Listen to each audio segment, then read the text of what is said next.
Dama Castellana 2012, appuntamento con la grande cena rinascimentale, venerdì 25 maggio a Conegliano, presso il ristorante Chiri in Villa Trepanoce. Una serata che ha visto sfilare figuranti, costumi a tema e la presenza di molti ospiti.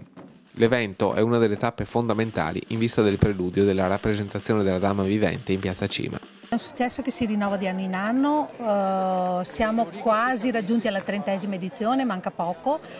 E è un successo sempre maggiore, noi cerchiamo di fare sempre di più, sempre qualcosa di innovativo, pur rispettando le tradizioni. C'è stata una conferenza a carattere storico dove spiegavo un po' la storia qui, quest'anno daremo il titolo alla Dama che ci sarà, altre cene in altri ristoranti, ma questa è quella proprio ufficiale della Dama, diciamo. Poi ci sono anche tutte delle visite guidate, dei percorsi che alla scoperta di Conegliano, di tutte queste cose, ci saranno anche delle conferenze per i bambini, fin tanto che arriviamo al 15 giugno dove ci sarà il preludio e il 16 la Dama, lo spettacolo vero e proprio della Dama Castellana. Sarà quest'anno intitolato Pulsio Sbarra e la giostra dei notai.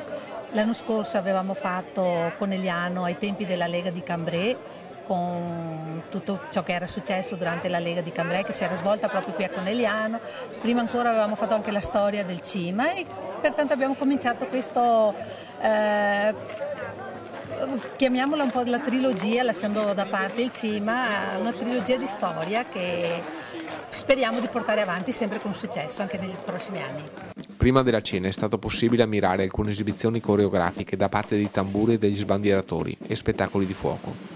Gli ospiti sono stati accolti da un'atmosfera rinascimentale, con camerieri vestiti a tema, musica medievale e ricette del Cinquecento con tavole bandite e decorate. Un menù a tema ridotto al Rinascimento, quindi tutti i prodotti tipici di una volta, speziati, cannella, zenzero, verdure pastellate, mele, pere in pastella del cinghiale. Sarà una cosa un po' particolare, si mangerà con le mani e con cucchiai di legno e si avrà una ciotola di pane scavata come fondo, come piatto. Sarà una cosa interessante, di cultura interessante per questi tempi. La serata è proseguita con la presentazione della coppia madrina 2012, Dama e Cavaliere, che diventerà l'interprete della Dama vivente e testimonial della Dama Castellana per quest'anno.